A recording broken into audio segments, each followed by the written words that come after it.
1967.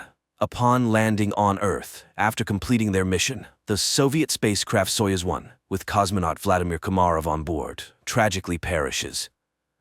Many years later, under the leadership of the Swedish billionaire Meyer, an expedition to Mars is being prepared. After 10 months, the crew of the spaceship Ulysses reaches the Red Planet. The captain informs the team that they have received permission to land and asks the ship's AI, named Irene, to verify everything required for a soft landing. At this time, Meyer reveals that he spent 4 years preparing for this journey, sacrificing almost all his money for it. However, the American company Zillion beat them to it by landing 2 weeks ago. The problem is that Earth has received no news from the American crew, except for one video in which they ask not to come to Mars. A dispute arises among the crew members, but the captain declares that the landing will occur in any case, and people disperse to their cabins. With 30 minutes left until landing, AI Irene begins preparations. However, an unforeseen event occurs. The ship does not detach from the carrier system, posing a threat to the entire crew. The only way out is to perform the separation manually. The commander ventures into space and struggles to free the attachments, but at that moment, the shuttle enters Mars's atmosphere, throwing the captain into open space. The shuttle almost crashes onto Mars as a system error causes a power outage. Now, they can only rely on manual landing. AI Irene goes into sleep mode, and the astronauts still manage to land on Mars. They succeeded, but their fuel is depleted, and Irene does not restart. Without the onboard computer and life support system, they have only a day to survive. Alessandra mourns her deceased husband when she sees a figure in a spacesuit through the window. After diagnosing the ship, it becomes apparent that too much fuel was consumed during the landing, and now the ship cannot return to orbit. The only option is to wait for the solar panels to power the generators, but there's a storm on the surface, and it will take 2 days, time they don't have. At this point, Simon mentions the American ship Zeta 1, which beat them by 2 weeks. It likely crashed, but there are probably batteries left. The rover sets out on a journey while those remaining on the ship try to restart the system. Engineer Basil recalls that the AI has an energy-saving function. He initiates a reboot, but Irene doesn't start. At this time, the rover finds the wreckage of the American spacecraft and one surviving solar panel, but there is no sign of the American crew. The astronauts head back but spot an unconscious person in a spacesuit. Despite their ship running low on oxygen, Jana insists on transporting the person. Nearby, they find the black box from the American spacecraft. The team arrives at the ship, but Jan refuses to let them inside, stating that 4 survivors are better than 8 corpses, so he won't open the doors. Alessandra tries to persuade the man when the discovered astronaut wakes up, and at that moment, AI Irene activates and opens the doors. Upon examination, the found astronaut knows nothing about the American crew, as he is Vladimir Kammerer, a Soviet cosmonaut born in 1927 in Moscow, carrying out the orders of the USSR government. He doesn't know how he ended up here but is not willing to reveal any secrets. Kammerer confidently answers questions that are consistent with his time, raising the suspicion that he may have post-traumatic stress disorder. The astronauts send a message to Earth and receive a response from the American corporation, Zillion, stating that there were no Russians in their mission. The crew of the Ulysses spaceship tries to make sense of the situation. How could Kammerer, who died in 1967, end up on Mars after all these years? Is he a time traveler or an extraterrestrial? The psychologist is tasked with questioning Kammerer first, and he confesses that he is hungry. Jana goes to get food while the others try to understand what has actually happened. Basil suggests the idea that Kammerer was waiting for them. Meanwhile, Vladimir is eating the food brought by Jana when the woman confesses that he died 50 years ago and his family buried him long ago. Komarov takes this news rather calmly. In the meantime, the state of the ship, although it has reached stability, remains unreliable because the engines do not work and there is no fuel. So, leaving is impossible. The crew continues to keep an eye on Kammerer, but he behaves calmly until he suddenly disappears. Simon searches the ship, but it yields no results. That's when the people discover that his spacesuit is missing. A part of the crew follows the heat trail tracked by Irene. The group, led by Simon, leaves the rover and continues on foot when Alessandro reports that Komarov's DNA analysis showed the presence of a third strand. He is not human. And then they catch up with Kammerer, who leads them to an unfamiliar structure with a small stone pyramid on it and tells Jana that Mars has been waiting for them for a very long time. At the same time, Goldstein, the founder of the Zillion Corporation, whose ship was the first to arrive on Mars, is informed about the discovery of a person on the Red Planet who couldn't have gotten there naturally, suggesting that he was created on site. However, only AI could survive for such a long time on a hostile planet for humans. This implies the need for further study. Meanwhile, Kammerer cannot explain how he opened the door and found himself in the location where they discovered him. AI, Irene conducts an analysis of the structure and determines that it is identical to Earth structures from ancient civilizations. It means that someone was inspired by human civilization, or humans borrowed these elements from extraterrestrials. The ship's crew increasingly ponders whether they will be able to return home when they notice the landing of Goldstein's second ship. Soon, the captain of the ship, Gemma, establishes contact and promises to help them return to Earth. However, Meyer does not trust Goldstein and advises hiding Kammerer from competitors. Jana brings Kammerer a uniform so that he does not stand out when the visitors arrive, and he requests that they trust him. Shortly, two armed military personnel, Edward and Adam, arrive on their ship and behave rather aggressively. Edward demands that they hand over the black box from the Zeta-1 ship and, not hearing agreement, orders his partner to search the ship. Meyer hands over the found black box and they depart. Meanwhile, chemist Eva reports that the stone found on Mars consists of an alloy that does not exist on Earth. However, it is known from ancient sources and was once called orichalcum, the metal of Atlantis. In addition to copper, zinc, nickel, and iron, it contains a third strand of DNA, similar to Kammerer's. Meyer warns that if Goldstein learns about this, he will take the cosmonaut back. The crew is divided into those willing to exchange him for fuel and those who are willing to stay but want to know the truth. Jana invites Vladimir into her cabin and asks for permission to use hypnosis. He agrees, and the psychologist begins her work. The rest of the crew listens to the conversation via transmission. However, Kammerer only shares the final moments on the Soyuz spacecraft before its demise. During this time, Gemma and Alan arrive on the ship and apologize for the actions of the military, and express their readiness to help fix all the malfunctions. Jana remembers her conversation with Kammerer, who laments the future of Earth due to humanity's irresponsible behavior. In the meantime, it is revealed that the billionaire Meyer did not plan the flight just for the sake of it. 4 years ago, the rover sent a photo to Earth of the found stele, and he confesses that they found a stone with unknown DNA. Gemma explains that it's an information storage system that can be rewritten. Upon hearing these words, AI Irene activates and deciphers the message on the stone. It's a series of numbers. At this time, the hesitant Jan leads a mutiny. He doesn't trust Meyer, who warned them about Zillion. But now, the Americans have come to their aid, and their leader, as it turns out, concealed the true purpose of the flight. He is ready to switch sides to Goldstein, who is willing to do whatever it takes to combat his terminal illness. Later, engineer Basil informs Meyer that Kammerer is the same kind of program as the stone they found, but the most crucial revelation is that he deciphered a copy of the black box from Zeta-1, which shows that the oxygen on the ship was cut off at the moment when one of the Americans struck Kammerer. This means he was there. He also activated AI Irene when he boarded their ship. After the conversation, Meyer shows Jana the photos they received 4 years ago from Mars, which, when decrypted, revealed Jana's face. This is why he brought her on the expedition. The woman is disappointed. Meyer played everyone. Suddenly, she sees herself in her father's house, where Kammerer tells her that she is the link between Mars and Earth. He has been waiting for her for thousands of years, and now he will prepare her to make a difficult decision. He provides coordinates on Mars where Jana should go. Meanwhile, on Earth, scientists inform Goldstein that Kammerer is the equivalent of a computer, and he himself is a biological machine. They are ready to transfer his brain into Kammerer's body, but cannot guarantee the preservation of his personality. However, Goldstein is ready to take any risk to get rid of his terminal illness. Meanwhile, Jana leaves the ship despite Simon's protests. At this time, technicians Alan and Alessandra test the engine and discover that access to it is blocked, and Irene suddenly begins responding with jokes, which is entirely uncharacteristic for a machine. It is revealed that she has reprogrammed herself. Her interface and logic are changing, and she refuses to answer who or what made her do this. Engineer Basil realizes that her system is becoming like a brain.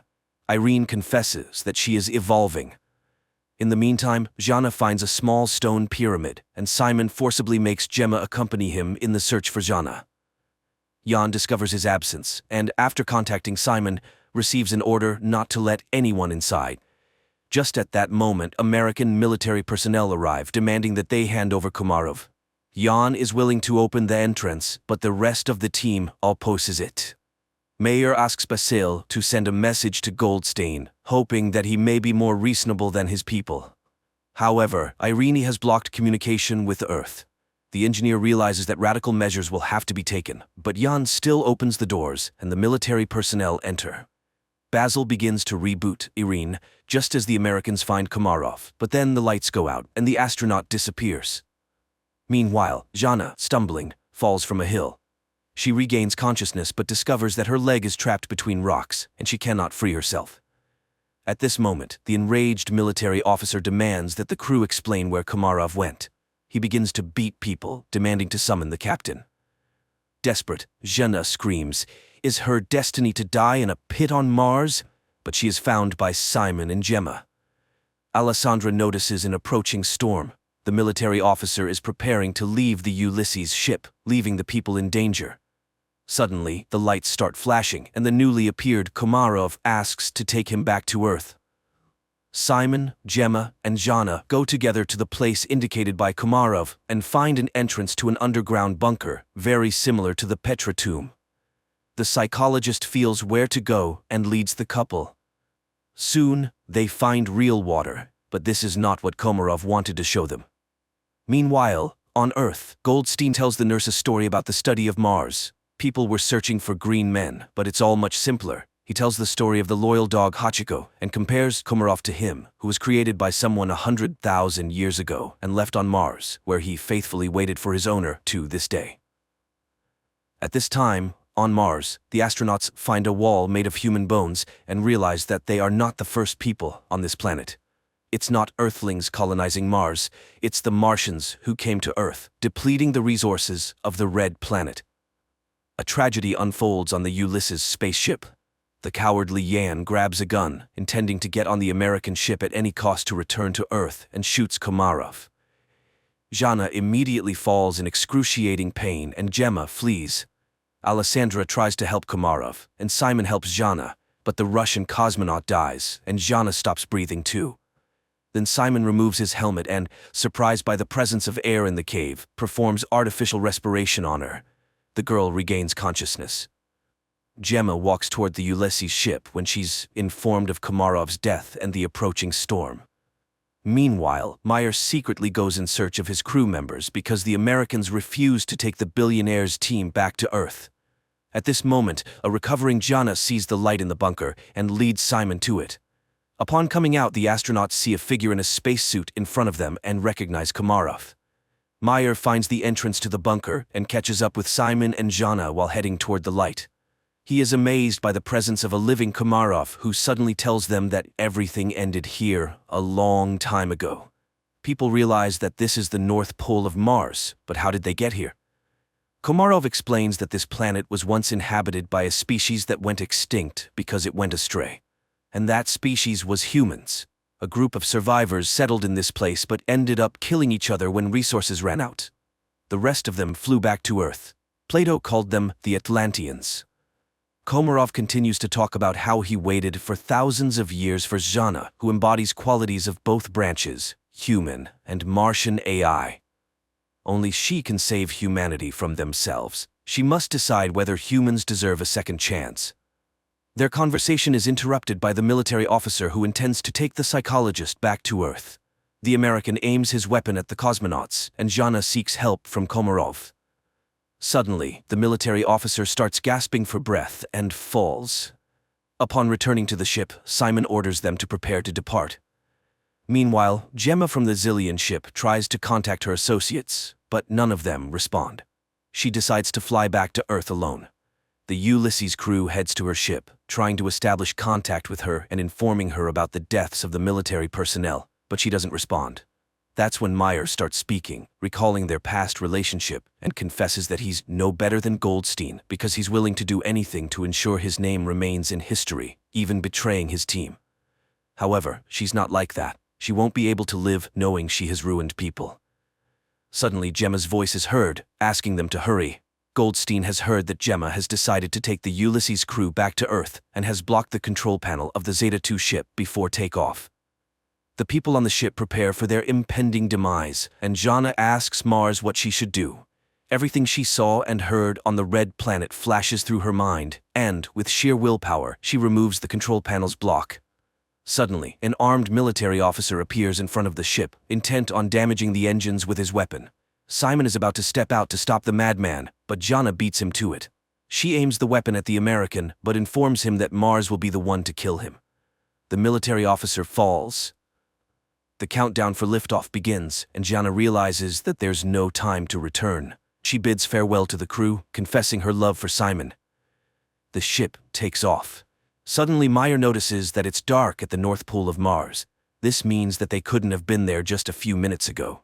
They truly were at the North Pole of Mars, but in the distant past when the red planet was still suitable for life. At the same time, Goldstein is informed of the ship's return, and he's beside himself with rage, declaring that he will go to Mars himself, and that's where the first season ends.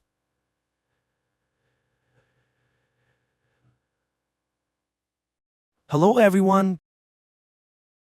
Today we're going to be talking about a science fiction film called Inuyashiki. Be ready for some spoilers ahead.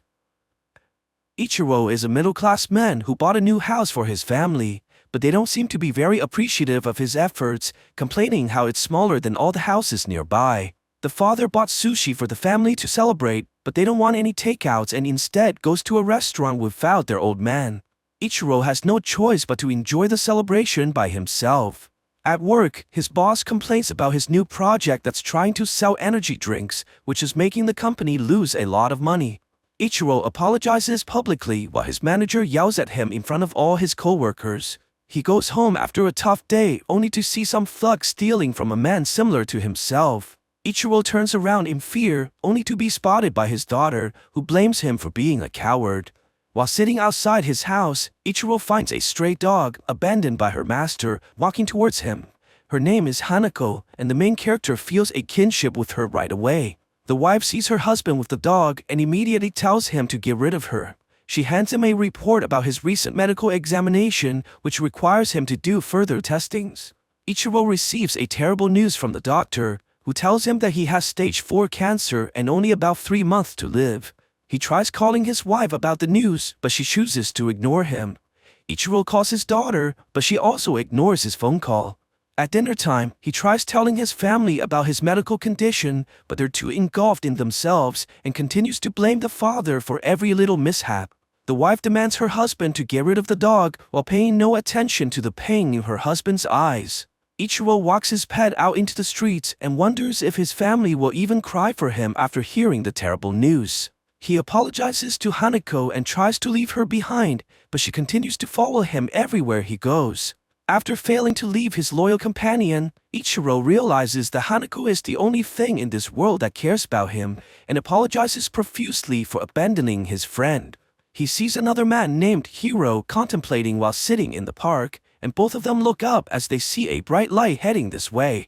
An object hits them with blinding speed, and Ichiro loses consciousness while strange creatures surrounds him as Hanako barks continuously.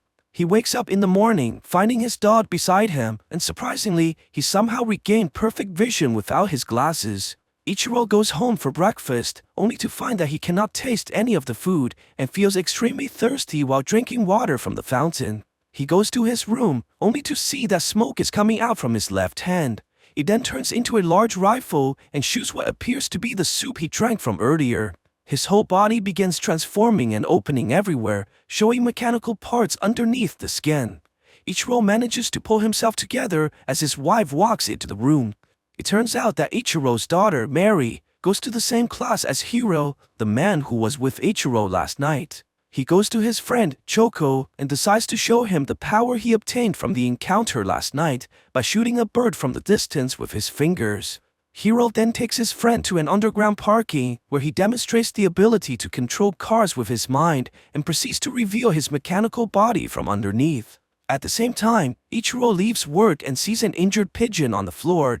He holds the animal in compassion and surprisingly is able to heal it to full health and sends it flying again. He hears another voice of suffering from afar and quickly arrives to the hospital where a boy is close to dying from a terminal illness. Ichiro puts his hand on the boy and manages to bring him back to health, just like the pigeon. Seeing the mother reunite with her son, he goes off in happiness, knowing that he saved someone's life. On the other side, Hiro brings his friend to the bullies and demands that they apologize and give back the money they took. He grabs onto the bully's arm and hurts him until he gets exactly what he wants. Hiro points his finger towards the man, and just before he kills, Choco stops him, telling him it's enough. His apparent bravery catches the attention of a girl named Shion, who confesses to him in the hallway. Hiro thanks her for the compliments and walks away with a smile. We learn that his mother is divorced because Hiro's father left her for another woman. Even though she was betrayed by her ex-husband, she still shows care for his health and wants Hiro to spend time with his father. He goes to their house and spends time eating dinner with their family, but you can see that their happiness only infuriates Hiro from within, as he believes that it was stolen from his mother. While playing with his half-brother, Hiro points his finger towards the family and hesitates about pulling the trigger. He eventually stops as he looks at his father and realizes that he still cares for the man despite what he's done. Hiro walks home alone and hears all the happiness from the families nearby. He breaks into one of the houses and proceeds to shoot everyone inside. Ichiro hears this from the hospital after saving more people and rushes to the house where he finds the young girl with a bullet hole on her head. He tries saving her with his power, but realizes that it only works on living creatures. He walks in the living room and sees Hiro standing over the dead bodies. Ichiro recognizes the man from the park earlier, but Hiro attacks him and sends him flying before he can say a single word. He recovers unharmed and rushes out of the house, only to see Hiro flying off into the distance. Choco meets with Hiro and suspects his friend is responsible for the murders that occurred last night, since they all died with gunshots but no bullets. Hiro admits that he killed the family, but justifies this believing that he's a god now. He says that strangers die every day no matter what happens, and they shouldn't feel sorry for the people that they don't even know. Choco refuses to accept this and backs off in fear. He tells Hiro that they can't be friends anymore and runs away from the murderer. Hiro goes home to his mother and to his surprise, she tells her son that he must live with his father from now on. She explains that she has inoperable cancer and the doctors told her that she won't live much longer. Hiro embraces his mother and cries while swearing that he would never allow her to die. Ichiro goes home and tells his family that he was demoted by the company. The wife yells at him, worrying about their mortgage, while the daughter becomes angry at his father for his incompetence. Ichiro laments about his inability to protect his own family and doubts that he's able to stop the murderers and help others. Suddenly, he hears Choco's voice, praying that someone can stop his best friend from killing more people. Ichiro realizes that he has to stop doubting himself and resolves to use his powers to stop Hiro from murdering others. He transforms into his robot form and flies towards the sky while carrying Hanako with him. Ichiro arrives to the park and meets Choco. They talk about what happened on that night, and Choco speculates that aliens must have reconstructed both Ichiro and Hiro. He thinks that they both must have the same abilities and decides to train Ichiro based on what he saw Hiro is able to do. They go to a junkyard and Ichiro tries shooting a tin can with his hand. Let's just say that the old man has a lot of training to do before he can even come close to beating his rival. On the other side, Hiro goes to see the doctor with his mother, only to find out that the cancer has fully disappeared from her body, most likely due to her son healing her with his powers. They walk home together, and Hiro tries to convince his mother to enjoy life and go on vacations. He promises that he will make her happy, as her life has been difficult from the beginning. Their happiness don't last, however, when they're visited by a group of police officers demanding to question Hiro about the murders. He runs off immediately while his mother screams for his name. Hiro tosses the police officers around like rag dolls and sprints onto the parking lot. He uses his powers to kill 3 of the officers, while others fire at him with no effects. Hiro jumps down from the stairway and proceeds to fly away from the area. The news of his escape travels quickly through the media, and Hiro quickly becomes a fugitive with nowhere to hide. Luckily, he runs into Shion and she decides to take him in despite his current status. We learn that Shion is living with her grandma, the only relative that she has left. Her parents died of illness years ago, and she doesn't think that she can live long either. Meanwhile, Ichiro finally makes some progress on his training, but gets tired easily from all the exertions. He becomes thirsty again and grabs the energy drink from his company. Shoko speculates that the water must fuel their bodies as they become very thirsty after using their weapons. Ichiro begins feeling pain from his body and shoots out the liquid just like he did last time with the soup.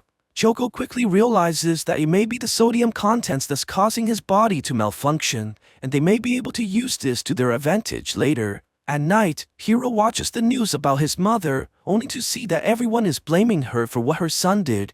She apologizes repeatedly, but receives no sympathy from anyone. He falls into tears, realizing that the crimes he committed is now being paid by the person he loves the most in this world. The news then informs him that they found his mother dead in her apartment. Apparently, she killed herself after being pressured by the media. Hiro goes into shock at this realization. He begins reading the comments on the video, only to see everyone cursing at his mother's name. Hiro becomes enraged and uses his powers to hack into the commenters' computers. He begins shooting everyone through their screens, causing widespread mortality across the nation as the people fall dead after looking at their devices. Shion finds Hiro unable to sleep at night and tries to comfort him, but the man tells her that he's responsible for killing all those people. He transforms in front of her and tries to scare her away, but the girl refuses to believe that the man she loves is a killer. Hiro rushes her outside and takes her to the sky, asking Shion if this frightens her, but the only thing that the girl is scared of is if he left. He realizes that she's the only person left in this world who cares about him and promises to protect her and stay with her forever. Hiro is finally able to sleep, and Shion smiles and says that he's very human after all. She goes to the kitchen and feels something beside her. Shion turns around only to see an army of soldiers pointing their guns at her. Hiro sees this and grabs her immediately while the soldiers fire continuously at his body. He turns around and retaliates with fury, killing every one of them. When everything settles, he notices that Shion is already dead with multiple gun wounds on her body. Hiro cries at his friend's death and resolves to kill everyone in the country. Ichiro sees the news reports about the recent murders and warns his family to turn off their phones, but none of them listens and proceeds to go out despite the dangers. Mary meets up with her friends while they climb to the top of a high-rise to enjoy the sceneries. Hiro begins broadcasting himself on every single network and tells everyone his intentions of destroying the country in order to avenge his family. No one takes him seriously until he begins shooting at the masses and people are dropping dead everywhere. Everybody panics and runs in chaos, but there is nowhere to hide from his attacks. Ichiro manages to hijack the signal, and Choco tells everyone to throw away their phones in order to prevent the attacks. Without any way to reach the masses, Hiro decides to attack humanity directly by firing numerous missiles at the city and causing explosions everywhere. Ichiro finds Hiro and tries to convince him to stop, but his words fail to reach the young man as he begins chasing Ichiro through the sky. They go through the buildings in the city, and Hiro follows the old man closely. He begins shooting a barrage of missiles, but Ichiro manages to evade them as they explode right behind him. They fly through an underground tunnel, and Ichiro nearly gets hit by the upcoming traffics. As they fly closer to Mary, the father begins hearing her plead for help as her building was struck by one of the missiles. The old man rushes towards his daughter, but gets attacked by Hiro from behind, which stunts his flight system and forces him to crash land on the side of a building. Ichiro tries shooting at the man, but Hiro dodges the attacks and kicks him through the building.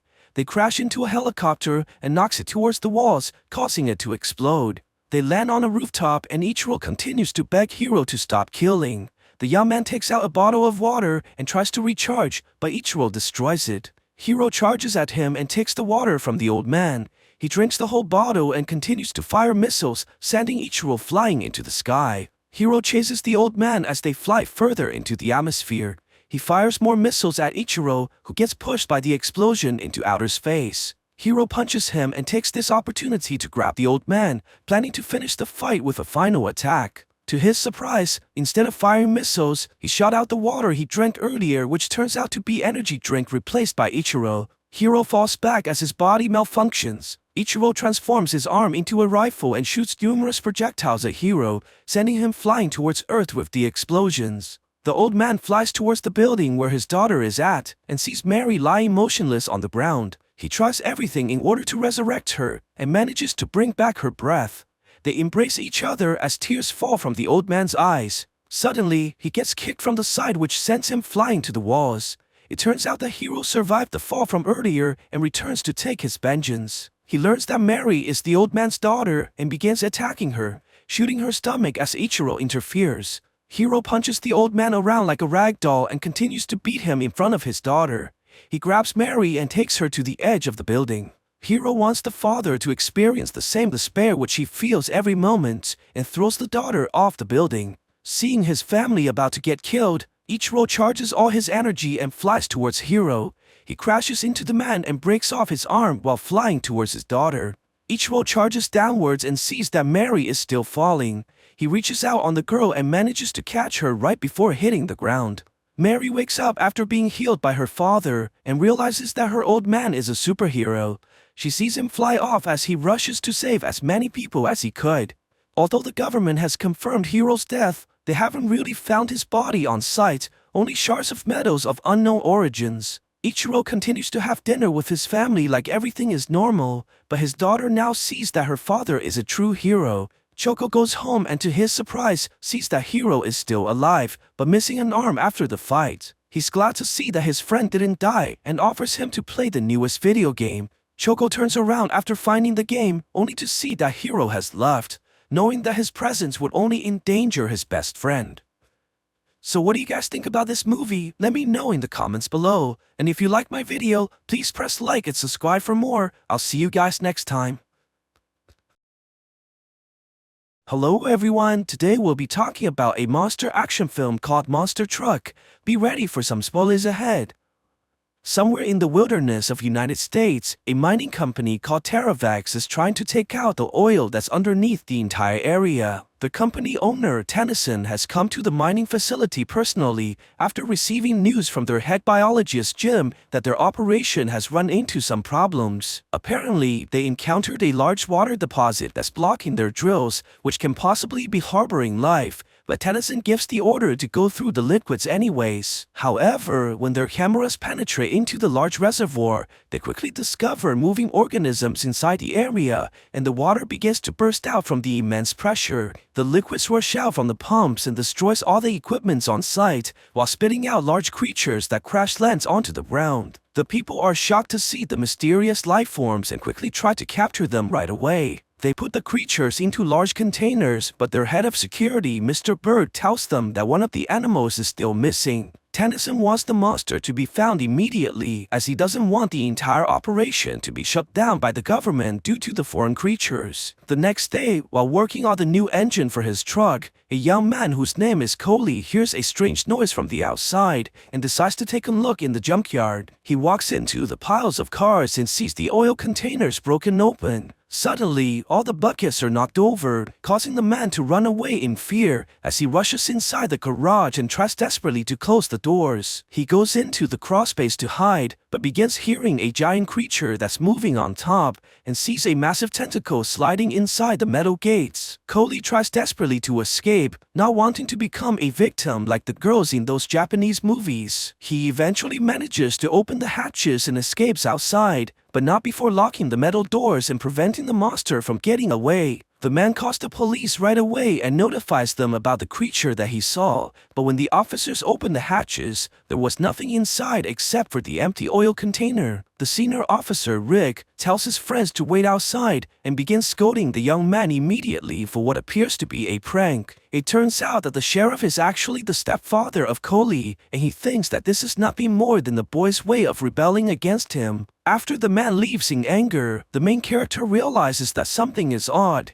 as the monster only seems to be attracted to places that has oil. The next day, Coley takes a bunch of oil containers and places them inside the car crusher, while purposely spilling them onto the machine so that the monster would be lured here. He takes the controller and waits by the side, hoping that the creature would take the bait. Very soon, a bunch of tentacles appear behind the car crusher, and a giant creature crawls onto the platform. The monster grabs onto the oil container as it lies down like Winnie the Pooh, and Coley is surprised to see that the creature seems to be very harmless. The man goes closer towards the animal as it drinks all the oil like it was made from honey, and not noticing the human's presence at all. Coley watches the creature intriguingly, but the monster is frightened by his sudden appearance, causing the man to break the controller and turning on the machine as a result. Coley tries to fix the remote, but nothing seems to be responding as the car crusher begins to drop onto the unsuspecting creature. With no other choice, the man runs towards the monster and begins pulling its giant tentacle while trying to save the innocent animal. The machine continues to crush down into the creature, but Coley manages to pull out the giant monster just in time before it gets turned into a massive pancake.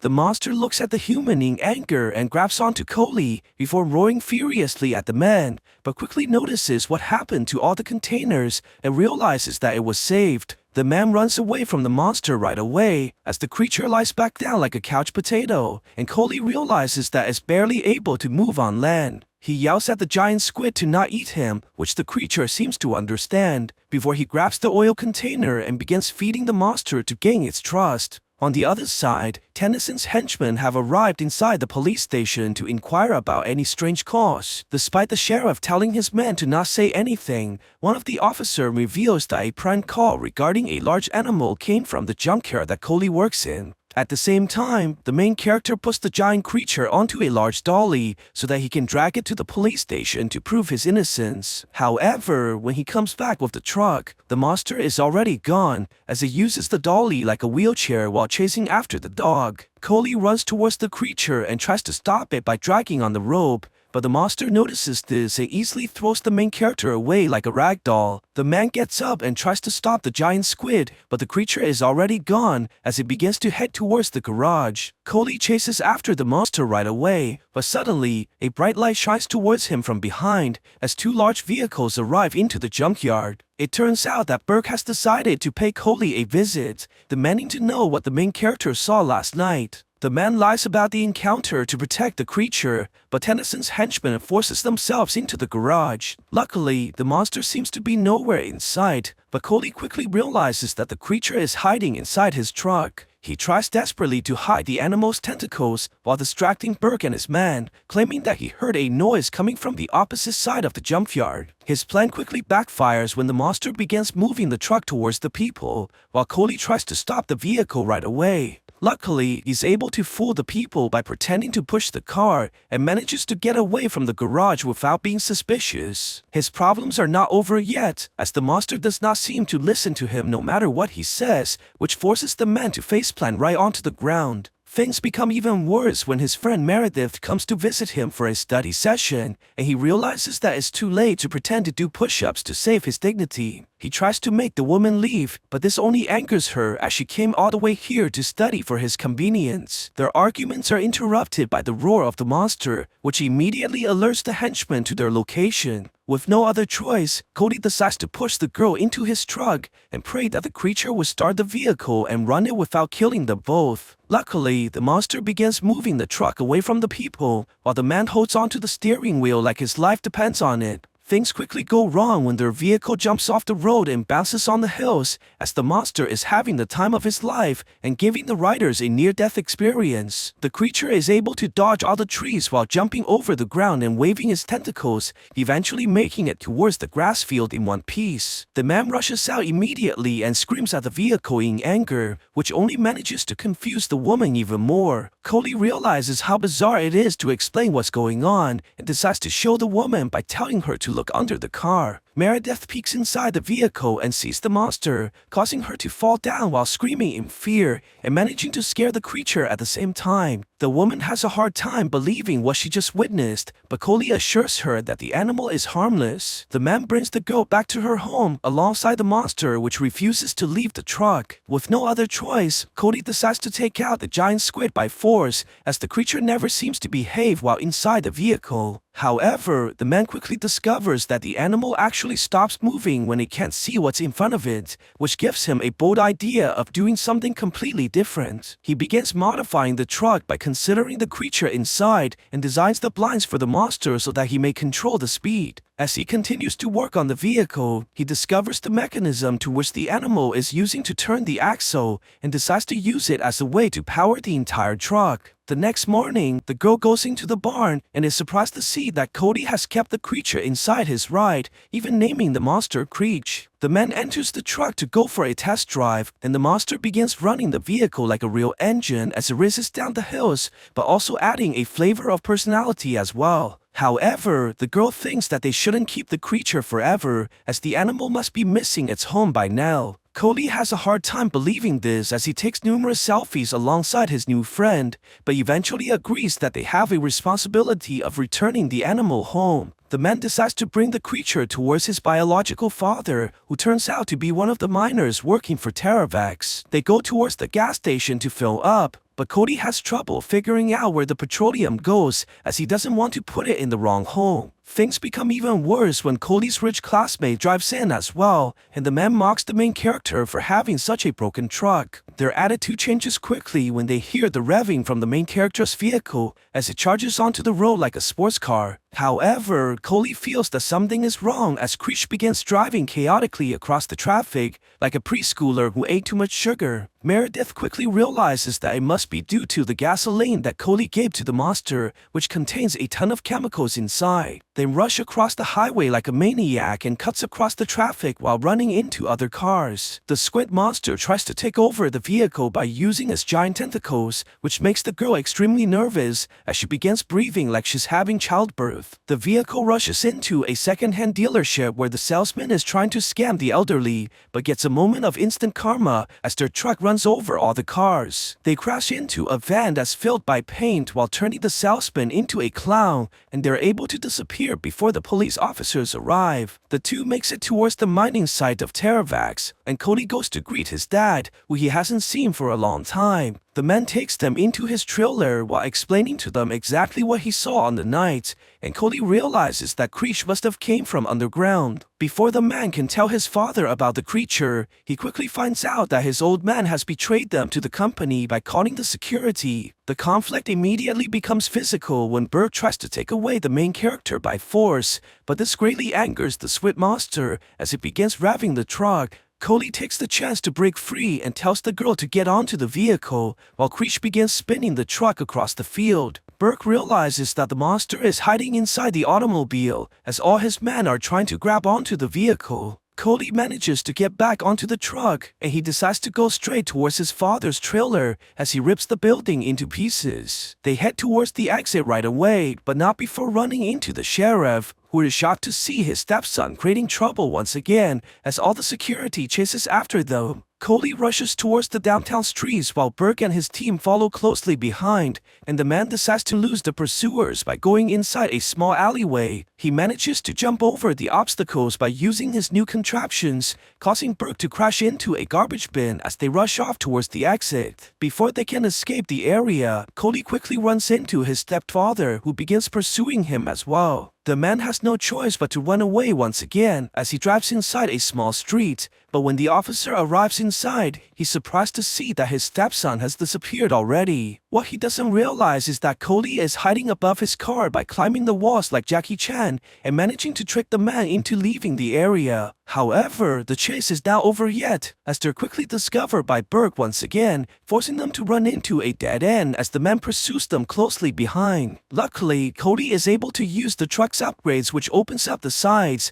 allowing the giant monster to climb onto the building, while Burke looks at them in disbelief. They begin to drive across the roof and jumping over the windows while completely ignoring the laws of physics at the same time. The two eventually makes it back down onto the roads as Cody tries desperately to get away, but only to find out that the enemies are right behind them. The main character rushes towards the nearest train track while the massive train is approaching the intersection, as he plans to lose the pursuers like he was in Fast and Furious. He rushes towards the railway like he was Dom Toretto while living his life a quarter mile at a time, and he manages to jump over the train's cargo as he lands on the other side. Cody celebrates his victory by doing donuts on the road and leaving all the people behind in the dust. They make it towards a cabin that belongs to the girl's father and decides to use the location as a safe house for now, while Cody thanks the creature for saving his life. At night, while relaxing by the campfire, the main character talks about his disappointment in his father. The girl assures him that this is okay, as he wouldn't be the awesome person that he is today if his father wasn't so awful. Cody smiles at the girl for the comforting words while he goes inside the truck to cry alone. Surprisingly, the giant monster tries to comfort the man by using its tentacles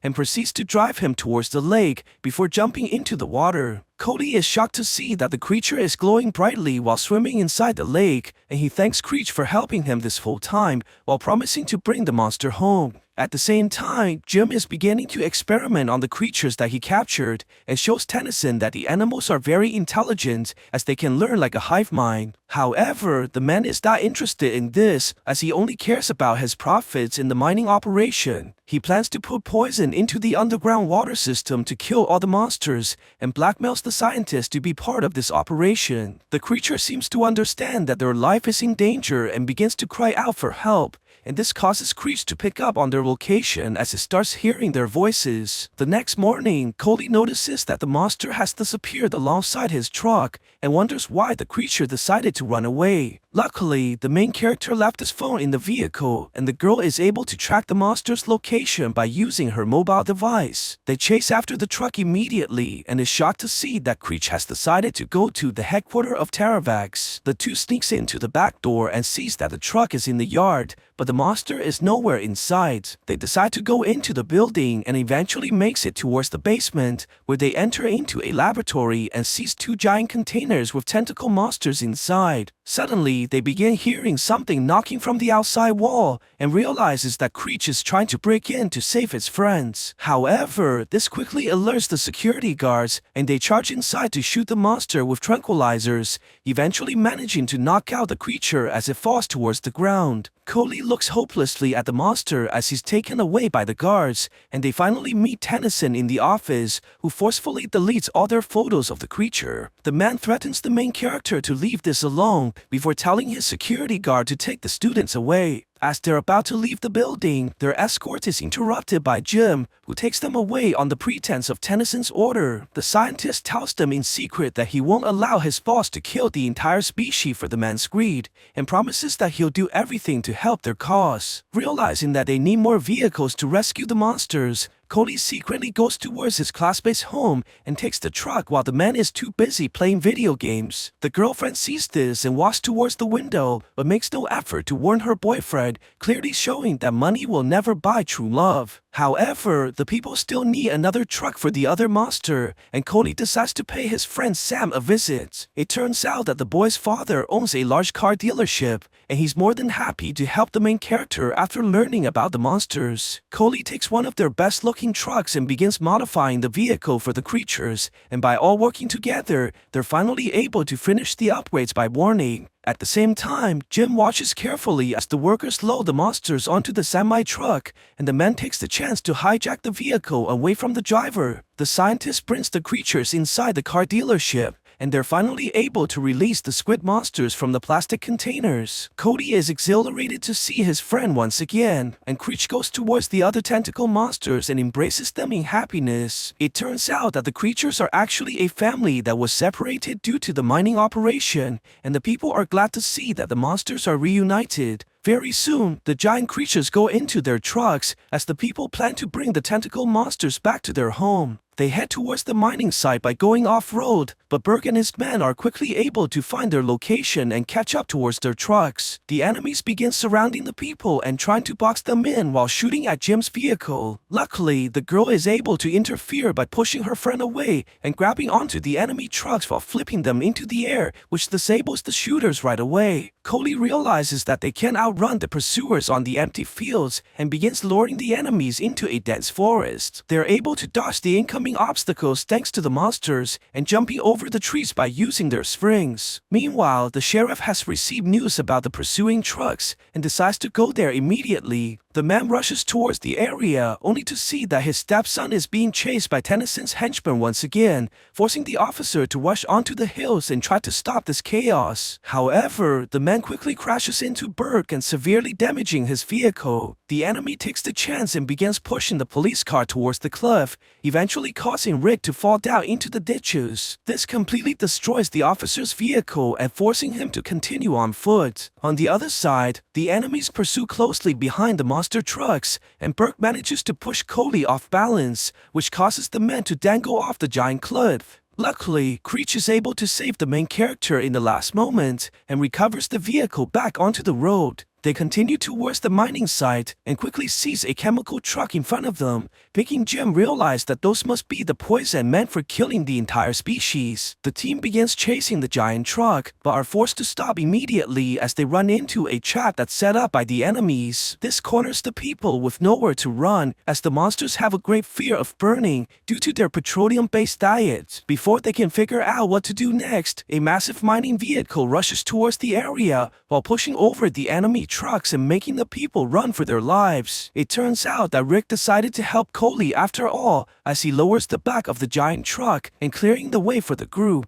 The people sees this and quickly rushes onto the platform and jumps into the air as they eventually crash lands onto the cliffs. Surprisingly, the monsters are able to stabilize the vehicles while rushing down the mountain and bouncing off the rocks. They are eventually able to make it to the bottom in one piece, and they quickly catch up towards the chemical truck from behind. Cody takes the chance and charges onto the giant vehicle as he flips the entire truck onto its side. However, they quickly notice that a second truck has already arrived as the people are getting ready to release the poison. They charge towards the pumps immediately, but Cody is quickly knocked over by Burke, who refuses to let the monsters go. This allows Jim to rush towards the machines alongside Meredith and managing to chase all the workers away. They go out immediately to shut down the pumps, but quickly realizes that it's too late, as the pressure does not seem to be going down no matter what they try to do. At the same time, Creech manages to slowly flip the truck over like a giant turtle and charges directly towards the enemy, but is quickly overpowered by the opponents. Bert pushes the main character towards the cliff as the monster tries desperately to fight back,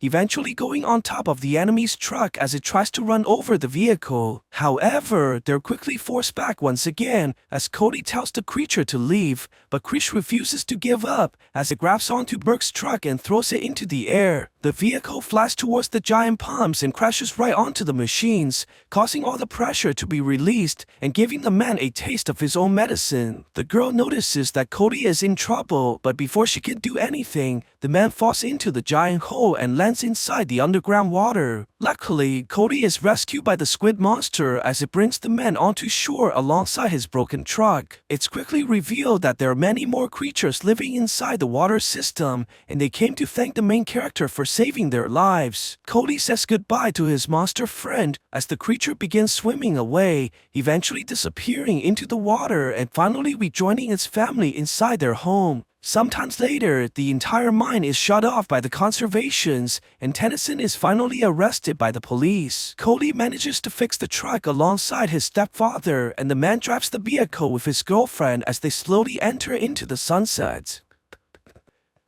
So what do you guys think about this movie? Let me know in the comments below, and if you like my videos, please press like and subscribe for more. I'll see you guys next time. 2157. A voiceover narrates, Earth has forgotten about wars and famine. Nature has revived, medicine has conquered deadly diseases. Humanity is exploring unknown planets, entrusting the search for extraterrestrial life in deep space to students full of strength, courage, and a belief in goodness. A young man named Max embarks on another flight. Suddenly, his spacecraft is damaged by an asteroid and makes an emergency landing on an unknown planet. Max steps outside, and immediately his shuttle explodes, leaving him without communication. But he doesn't despair, and first of all, decides to explore.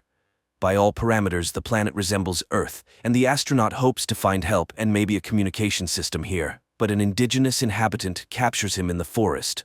To understand the language of this planet, Max inserts a translator capsule into his ear. The indigenous person, named Zeph, turns Max over to the authorities. They put a helmet on Max that can project a person's thoughts and memories onto a screen and begin the interrogation. At the same time, in a nearby room, Corporal Gaius is assigned to transport Max to the capital as a subconvoy. Here, Max senses a strange signal, and everyone around starts chanting the anthem of the guard. Later, they pass by a strange tower, which, according to Gaius, serves to protect against enemies. Suddenly, its base explodes, and the structure collapses onto the road. Gaius is trapped inside the car, but Max pulls the corporal out. It turns out that this act was carried out by the rebels, the main enemies of the supreme authority of the state. The two men reach the capital on foot. Meanwhile, the head of the Department of Special Research, known as the Wanderer, summons his subordinate named Fank and instructs him to deliver Max to the department. Fank takes Max away, while the Republic's prosecutor reports that the Wanderer has taken in a strange savage and instructs gathering all available information about it. Then it's time to activate the towers, and everyone prepares in their own way. The prosecutor enters the bathroom and clamps a special stick between his teeth. Meanwhile, Fank has a seizure, and while soldiers assist him, Max manages to escape from the vehicle. The shocked young man walks through the city, marveling at the unfamiliar and incomprehensible life. Meanwhile, the unknown fathers gather for a meeting, as they call the rulers of this planet. After a long walk, Max enters a local cafe where he stands up for a waitress who was insulted by one of the patrons. The grateful girl introduces herself as Rada. It turns out that she is the sister of Corporal Gaius. While escorting her home, Max gets into a brawl with a street gang and defeats them. Impressed, Rada takes him to her place. Later, Gaius returns home. Max starts asking questions about the workings of their world and quickly realizes that Rada and Gaius's minds are poisoned by propaganda and false information. Rada is convinced that their planet is hollow and there is no such thing as the sky or space. Meanwhile, Gaius educates his new friend about the political structure of their state, known as Saraksh. The Unknown Fathers are the saviors of the homeland who have stopped wars with the help of defense towers that protect the country from attacks. Nobody knows the Unknown Fathers' true identities because they are not rulers, but public servants. At Max's request, Corporal recommends him for the guard. Max demonstrates a high level of training, which surprises Gaius. The two men often argue about politics, and one day Gaius admits that neighboring states hate Saraksh because they were once a single state united by a common history. Gradually, romantic feelings develop between Max and Rada. They go for walks often, and Max tells her about his home planet, Earth, and regrets that his parents believe he is dead. Soon, Max is tasked with catching rebels, whom they identify by their regular seizures reminiscent of epileptic fits. One of the rebels attacks the captain, and Max saves his life, after which the captain suddenly regrets catching them, as they are also human beings. Max reveals that he considered them something like savages. Later, Max attends interrogations and sees that the rebels are not terrorists, as the Unknown Fathers label them, but ordinary people with their ideals and beliefs. Max cannot come to terms with the cruelty of the interrogations and simply cannot believe that someone is paying the rebels to hate the government. Meanwhile, Fank reports to the Wanderer that he has found the savage, while Gaius and Max are summoned to the captain of the guard, who orders Max to execute the arrested rebels. Max leads the condemned to the execution site in the forest, but soon he returns to the commanding officer, drops his gear and weapons, as he has released the arrested rebels, and walks away. Max begins to speak about the real and just order of the world that exists on Earth. In response, the captain shoots Max, and Gaius is ordered to write a report about the transfer. Meanwhile, the Unknown Fathers are discussing an attack on neighboring states. The prosecutor advocates for starting a war, and the chief father orders them to come up with a pretext, such as an attack on a tower. During this time, Max's body is recovered by the rebels. Among them is a doctor who is astonished because, according to all the rules, Max should have died. He reveals that the Unknown Fathers are a group of conspirators who have seized power and eliminated dissenters, thus diverting the population's attention from poverty and corruption. The towers are transmitters of special radiation that hypnotizes the impoverished people, although most of them do not notice it. The minority, which includes the rebels, experiences excruciating pain. The transmitters are activated twice a day across the country, causing people to go insane and die. Max is recognized as one of their own and taken for an operation to sabotage the tower, organized by the prosecutor through a traitor. Amid gunfire, Max makes his way to the transmitter and detonates it. However, the rebel squad perishes. Max seeks refuge in Rada's apartment, where he reveals everything he has learned about the towers.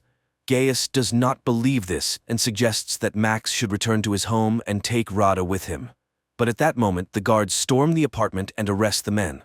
Max is incarcerated in a prison, where he is recognized by the indigenous Zeph, who is also a rebel. Max tells Zeph about the tower's destruction and the loss of the rebel squad.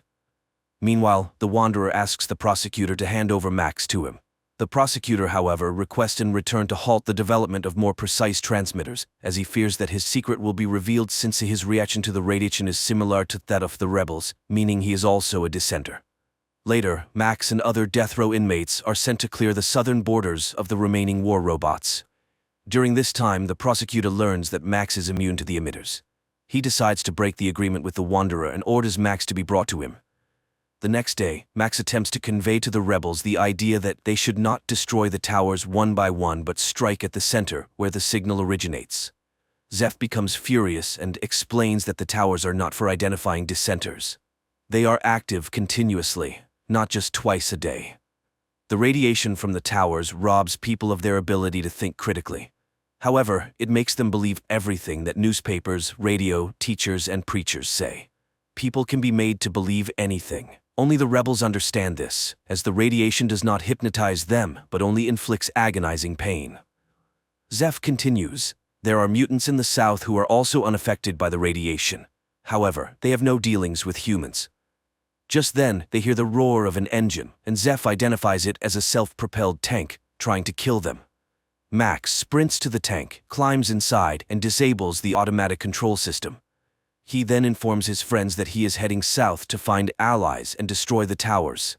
At the border, the military attempts to stop the tank, and among them, Max recognizes Gaius. Taking him captive, Max breaks through the barricades. On the way, Max tells Gaius about the true situation on this planet, and Gaius becomes convinced of his accuracy when, at the designated time, he is outside the tower's range and does not feel the radiation.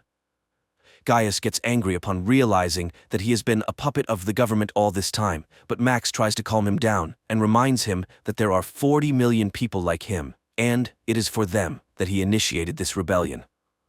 During a stop, residents of the steppes, referred to as mutants, appear near the tank. They behave peacefully and offer food to the travelers. The guys proceed to the ruler of these lands, noting the poverty and destitution of the population. They are told that it is dangerous to live here after the last war, but these people are outcasts with nowhere else to go. Max suggests to their leader, the Duke, to start a rebellion against the Unknown Fathers, but the mutants are physically and morally too weak to help in the uprising. The mutants propose that the guys seek help from the Island Empire. However, to do that, they must pass through contaminated lands. So the Duke gifts them an old bomber and the guys take to the sky. During the flight, the bomber is exposed to the radiation from the towers, and Gaius becomes fanatically devoted to Max, obstructing him from piloting. Max struggles to maintain control, and the bomber collides with a tower. Gaius suddenly snaps out of his fanatic state with no recollection of what he had just done. However, their aircraft is shot down by the automated anti-aircraft defense system left over from the previous war. The downed bomber crashes into the sea, but Max and Gaius manage to escape and reach the shore. On the shore, they discover an abandoned submarine, and Max decides to go inside. At the same time, in the city, the prosecutor orders Rada to be brought to him, and his men snatch her off the street. He claims to be Max's friend and shows Rada a recording of his escape. However, she doesn't believe him and refuses to assist the prosecutor in his search for her beloved. Rada is thrown into prison. Meanwhile, Gaius, impatiently waiting for his friend, swims to the submarine where they discover evidence of horrifying experiments conducted on prisoners. The guys reach the control room and view video recordings of mass executions of Gaius's fellow countrymen by the representatives of the Island Empire, whom they were seeking help from. Gaius is horrified by the fact that these monsters could invade his country. It becomes evident that forming an alliance with the Empire is not an option. The guys return to the shore, where they are met by a coastal patrol. It turns out that a war has broken out with a neighboring state, and like most of the prisoners, they will be sent to the front. Meanwhile, the Wanderer, desiring to lure Max into his department, engineers Rada's escape. He laments how the war has disrupted all his plans and assigns Fank the task of finding and bringing Max back, confessing that he is afraid of him. At the same time, Max and Gaius are dispatched to the front, where they reunite with Zeph. Their commander turns out to be the captain of the guard, who refuses to hand over the Earthling to the arriving Fank. The guys are sent into battle on old tanks when Fank finally locates Max. However, Max refuses to leave his friends and stuns the officer, tossing him into their tank. The battle commences, but Max directs his vehicle to the other side of the battlefield.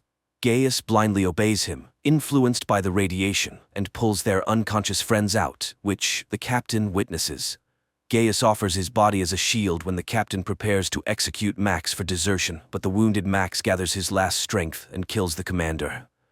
Max mourns his friend, but, upon hearing Rada's name from the now-conscious Fank, agrees to cooperate with the Wanderer. After the battle ends, Max buries Gaius while listening to Fank's proposals. He will have an apartment on the Institute's premises, his car, and freedom of movement. But he will only see Rada once he proves his loyalty to the state. Meanwhile, the prosecutor heads to the Wanderer's department, where he deceitfully meets with Max. He proposes that Max overthrow the Unknown Fathers by providing the coordinates of the center that controls the tower system.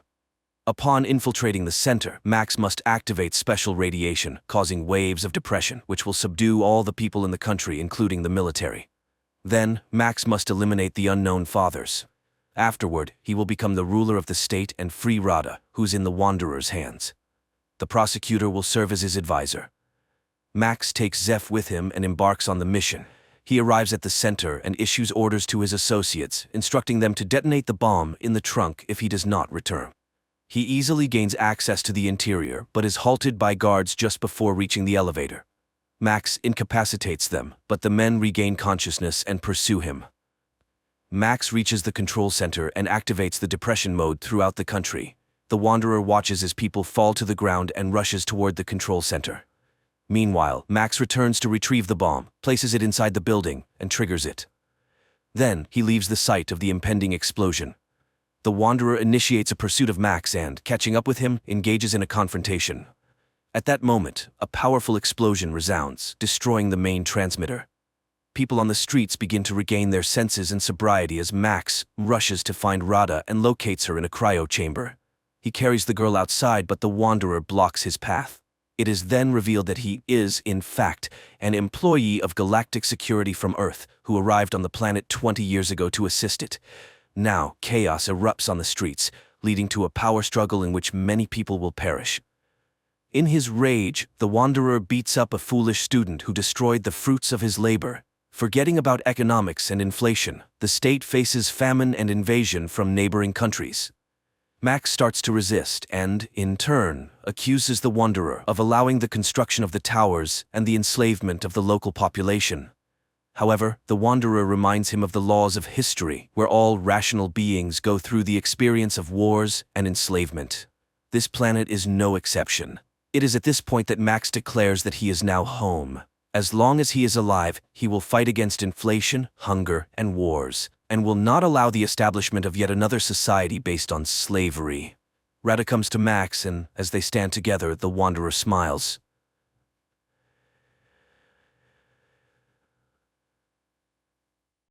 One day, oceanographer Tom's family, his wife Julia and 2 children, Cassie and Ben, set off on a yacht trip in the Caribbean Sea. While Tom and Ben are busy fishing and Cassie is absorbed in her gadget, Julia goes for a swim. Suddenly, something unsettles her. Julia looks around, but the sea remains as calm as ever. However, she feels a distinct sense of dread, as though something large and dangerous is circling around. At the same time, the instruments on the yacht start acting strangely, but Tom, preoccupied with fishing, pays no attention to them. Meanwhile, Julia feels worse and eventually begins to drown. She screams, but the family doesn't hear her. The water seems to shift and pull her farther from the yacht. As the situation becomes critical, Tom finally hears her voice. He rushes to the helm, and the yacht moves toward the distant Julia. Tom dives into the water. With the children's help, they pull her aboard and revive her. Tom is angry, as he always asks that swimmers notify the others when going into the water. Julia apologizes and the incident is soon forgotten. Besides, the family has a reason to celebrate. Today is their son Ben's 13th birthday. Tom lights the candles on the cake and everyone congratulates Ben, who receives gifts, while Cassie takes a group photo of the happy family. At that moment, Cassie's boyfriend calls her. He asks her about the swim, but suddenly a sudden and intense storm begins in the background. Cassie is worried, but her boyfriend reassures her that he's safe. The connection cuts off. Cassie tells her parents about the storm on land, but then everyone feels some jolts, rushes to the deck, and sees massive whale carcasses surfacing around the yacht. Tom explains that sometimes whales get disoriented during storms, but these animals are pushing the yacht, threatening their safety. Tom dives into the water and soon returns aboard, injured. While trying to figure out what's going on, he cut himself on the propeller. Julia stitches up the cut on her husband's shoulder, and he explains that the yacht's shafts seem bent, likely from a tail strike. Now they're unlikely to be able to sail away. Later, Cassie tries to re-establish communication, but there's no signal. The radio isn't picking up any signals either. Tom begins calculating their supplies. There's enough water for about 4 days, no more, but they're on a shipping route, so someone is bound to find them. However, ominous sounds come from outside, and when the family steps out onto the deck, they see glowing objects falling from the sky. They fall closer and closer, and Tom, taking a risk, starts the engine. He manages to steer the yacht away from the next meteorite, but the engine is finally damaged. The next object falls so close that the family can see they are artificial satellites of Earth. A strong wind starts blowing, and the instruments go haywire. The terrified family hides inside the yacht, which is being tossed by the waves. They put on life jackets and prepare for the worst when a strange, ringing sound is heard, causing nosebleeds and nausea. Tom tries to signal for help with a flare gun, but it's all in vain. The family barely survives the night. In the morning they were relieved to find themselves alive, but there's a gaping hole in the side of the yacht, and it's unclear why they're still afloat. The family goes outside and freezes in amazement. The water is gone, and their boat is standing on a rocky outcrop in the middle of a stony desert where the ocean once was. Sometime later, Tom tries to reassure his family, saying that not everyone could have perished. He takes measurements and realizes that the compass is lying. North isn't where it's supposed to be. This means the Earth's poles have shifted. Such a thing has happened on Earth before, but a long time ago. It turns out that the sea has retreated to where the land used to be, and most likely humanity has perished. Cassie can't bear this revelation and runs to the cabin, asking to be left alone. Julia goes to inventory the remaining supplies, while Ben releases a bunch of colorful balloons into the sky, hoping survivors will come to their aid. Meanwhile, Tom turns on the radio, sending out distress signals. Unexpectedly, he hears a response. It's from Naoto, the captain of a small submersible. They were deep underwater when the catastrophe happened, and that's why they survived. However, all communication systems have failed, and expecting help is futile. According to his calculations, the sea will return in about a week, and it will be harsh, so the man advises them to find higher ground and stay there. Julia orders the children to pack their things. Tom directly asks the captain if he can save their children. Naoto explains that the submersible is very small. Unfortunately, Naoto's partner died, and he can only take one person. After some persuasion, Tom convinces Naoto to take both children, and he provides his coordinates. Tom charts a course on the nautical map and promises to reach the location in a couple of days. The next morning, the family is almost ready to embark on their journey. Tom steps onto the deck and suddenly sees a man with a dog approaching. He walks toward him and greets him, but notices that the man is injured. He offers the traveler some water. The man drinks it and then suddenly punches Tom in the face, which Julia sees. She rushes to her husband as the traveler plunges a makeshift spear into Tom's chest. The dog keeps Julia at bay, though she freezes in horror herself. Realizing there's no saving her husband, she runs to the yacht. The man pursues her, injuring her arm. Nevertheless, Julia climbs onto the deck, and the children, hearing her screams, run to her aid. Together, they barricade the doors to the cabin. After that, Julia hides Cassie and Ben in a locker, giving her daughter the flare gun and instructing her to shoot only as a last resort. Meanwhile, the killer tries to break down the doors and eventually succeeds. Julia hides in the bathroom, patching up her wound. Entering, the intruder heads straight to the galley and grabs some food. It's clear that he's very hungry. Holding a can of food, the man begins searching the yacht, while Julia arms herself with a kitchen knife. He enters the cabin, but the woman jumps overboard, hiding beneath the yacht. The killer peers through the hole but doesn't see her. However, the dog attacks Julia, forcing her to kill it. The man hears the yelp, goes outside, and finds the dog's body. Meanwhile, Julia climbs back onto the yacht through the portholes on the opposite side. She falls straight into the killer's hands. He beats her, throws her onto a couch, and grabs her throat, intending to strangle her. Cassie witnesses all this and realizes it's the last resort. She opens the locker and fires at the man. The shot throws him to the side, but the flare sets the yacht on fire. Julia orders the children to flee while she sneaks into the galley. The killer, only injured, tries to attack again.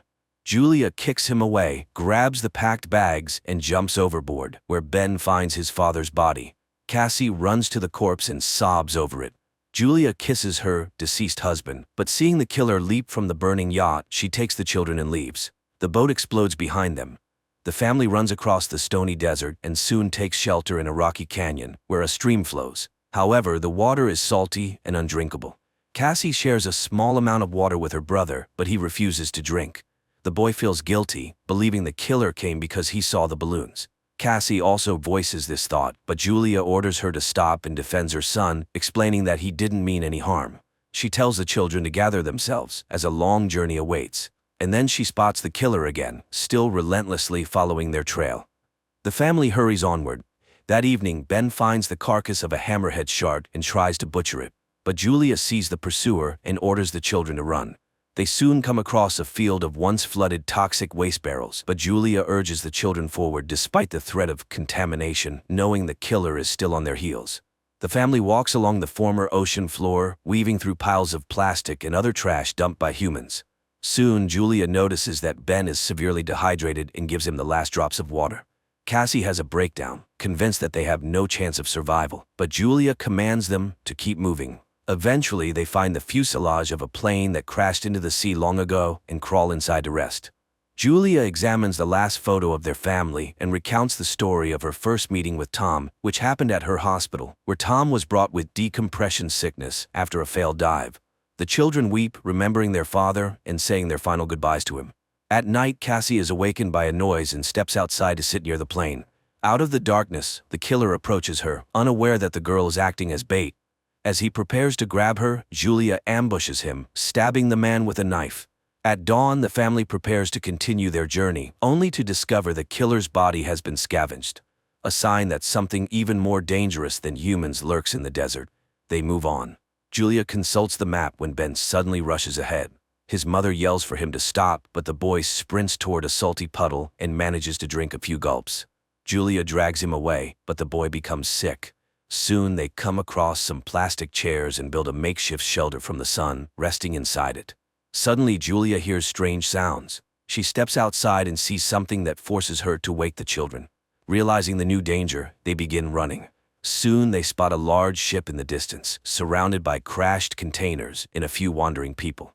Julia calls out to them, but they, seeing thousands of giant crabs, dash into a container and lock the doors, ignoring her pleas for help. The three climb onto a container, though the crabs manage to wound Julia in the leg.